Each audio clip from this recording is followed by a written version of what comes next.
Sometimes the internet feels like a confession booth. People don't come here to look good. They come here to be honest. Messy, uncomfortable, morally questionable honesty. These are the kinds of stories people don't tell their friends. They tell strangers, because strangers can't judge them, at least not in real life. Today's stories sit right in that gray area. Petty revenge, bad decisions, moments where things went way too far, and moments where people swear they had no other choice. So listen carefully, because by the end of this video, you might not be asking, did they do something wrong? You might be asking, what would I have done instead? Story 1. Itching powder revenge on a roommate. I never thought I'd be the kind of person who did something like this.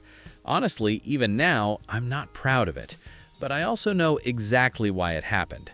I was sharing a tiny one-bedroom flat with my roommate. Tiny as in, if one of us stood up, the other probably had to sit down. I couldn't afford to move, and he knew that. That detail matters. From the start, he had habits, ones I really didn't want to know about. He owned a Fleshlight. Fine, whatever, not my business. Except he made it my business, constantly. He refused to use the dishwasher, so he'd turn the thing inside out and leave it soaking in the bathroom sink, the shared sink. I protested immediately, loudly. He brushed it off like I was being dramatic. Then it got worse. After using it, he'd just leave it lying around, on his bed, beside his bed, sometimes on the floor, always visible, always there. I couldn't walk into our room without seeing it. I couldn't unsee it. And yes, he'd use it while he thought I was asleep. On top of that, his hygiene was already terrible. He was messy, lazy, and clearly used to his mom cleaning up after him. He'd finish, roll over, and go straight to sleep without cleaning anything. Ever. We also shared an internet plan. Guess who burned through the entire monthly data cap every single month with adult content? Yeah, him. I put up with this for 4 months. 4 months. Not because I was okay with it, but because I hate confrontation. I freeze. I rationalize. I tell myself, just get through it. Throwing it away would have started a war I couldn't win, especially since I couldn't afford another place. But there was one thing I couldn't tolerate anymore. The sounds. Middle of the night. Shameless. Loud enough that there was no pretending it wasn't happening. I started losing sleep. I started dreading going back to the flat. He even took the thing home with him on weekends, and I'm almost certain he didn't clean it there either, because there's no way he could have explained that to his very devout, very controlling parents. That was the breaking point.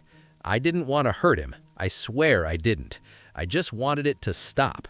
So one day, while he was out, I put itching powder inside it. Not a lot. I honestly thought he'd feel discomfort once, panic, throw it away, and that would be the end of it. That's not what happened. He used it, got irritated, and instead of stopping, he kept using it. I noticed he was suddenly going to the bathroom a lot. He complained about itching, burning. I assumed he'd figured it out and stopped. He didn't. It took about 2 weeks before things got bad enough that he finally went to a doctor. And even then, he still used it a couple more times before that appointment, which just made everything worse. At one point, he confronted me, accusing me of somehow giving him an STD through it. Neither of us was sleeping with anyone. Still, he had to ask. That conversation was deeply uncomfortable. By the end of the semester, he moved out. I thought that was the end of it. It wasn't. Our parents go to the same church. His mom, who controls basically every aspect of his life, eventually found out on her own. I wasn't there when it happened, but I know she threw it away immediately. She made him see a psychologist. She made him come home every weekend. Apparently, his quality of life improved too, or so I hear. Mine definitely did. Later, I found out the itching powder caused a serious infection, serious enough that he had to get circumcised. I sat with that information for a long time. Did I go too far? Probably. But I also know this. I begged. I tolerated. I tried to live with it. And nothing changed until consequences showed up uninvited.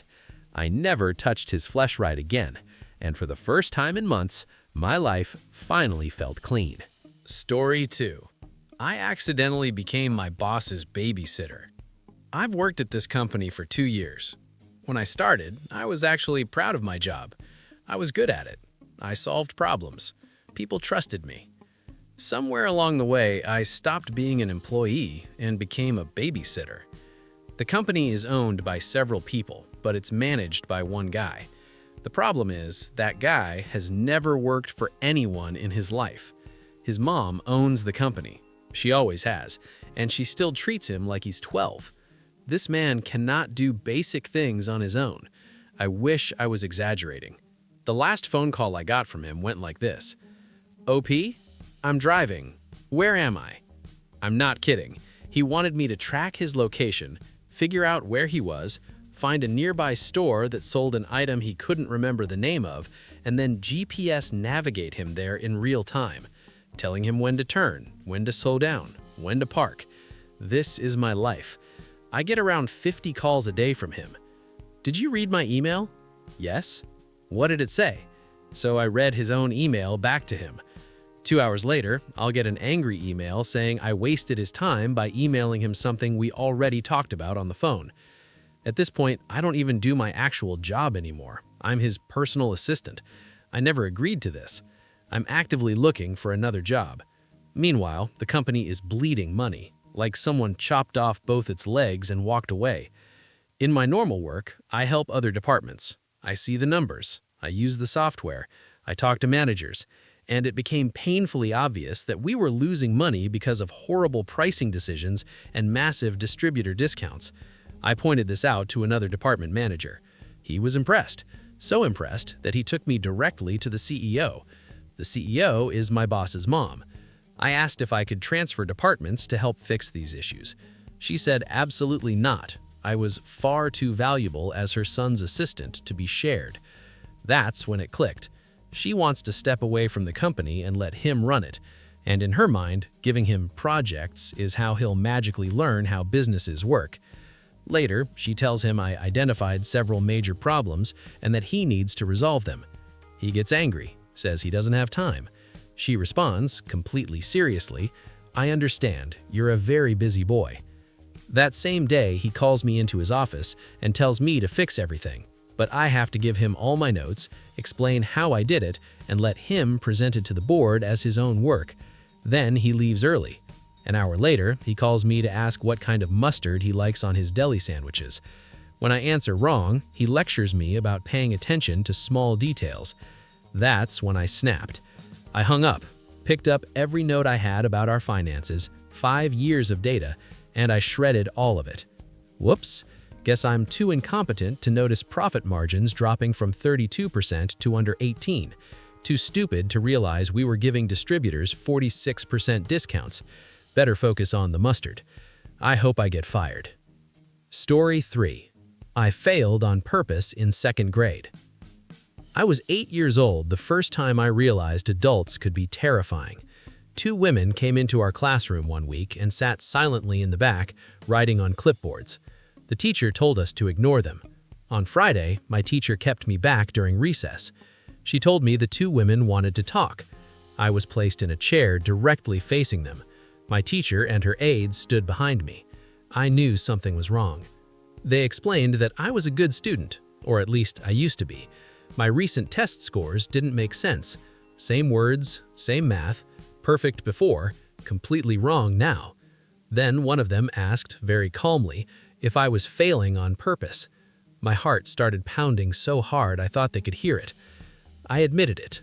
They asked why, and this is where 8-year-old logic kicked in.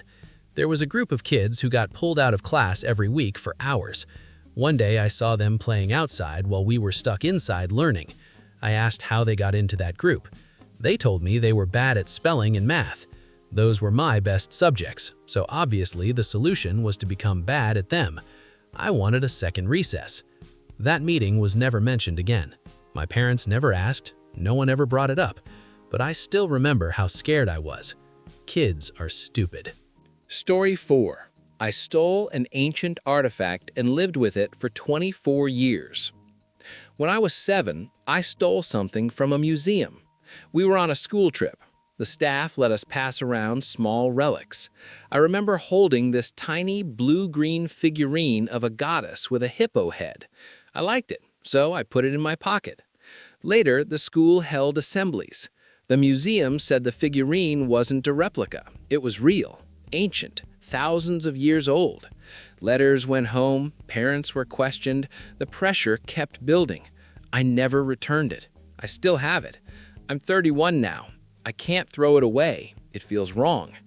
I can't return it without risking serious trouble, and if I returned it now, it would look suspicious.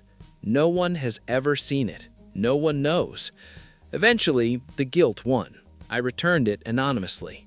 And yes, part of me finds it ironic that it was likely in a museum that stole half its collection in the first place. Story 5. The Extra Joint. In 10th grade, a state trooper came to school to give us the drug talk. He passed around 2 joints so we could smell them. Only one problem. 3 joints came back. We sat there for an hour while the trooper and the principal demanded someone confess. The kid who took it probably panicked and returned it so he wouldn't get searched.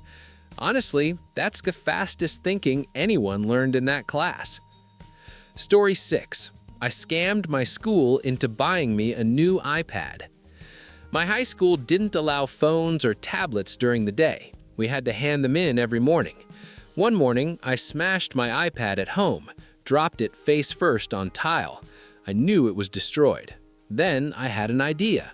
I put the broken iPad into the school's protective bag and handed it in like nothing was wrong. At the end of the day, I acted shocked, told a teacher my iPad was broken. The school investigated. When my dad, a 25-year Army veteran, showed up, he tore into the administration. They agreed to replace it. The iPad I broke was an old model. The one I got was brand new. I never told anyone. Every one of these stories has something in common. No villains who think they're villains, no heroes who walk away clean, just people making choices and living with them. Some of them got what they deserved, some of them probably didn't, and some of them are still wondering if they crossed a line.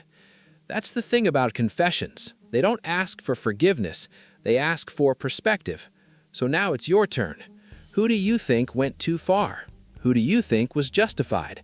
And which story made you the most uncomfortable to listen to? Let me know in the comments. And if you want to hear more stories like these, the kind people only tell when they think no one knows their name, you're already in the right place. This is Reddit Echoes, and I'll see you in the next confession.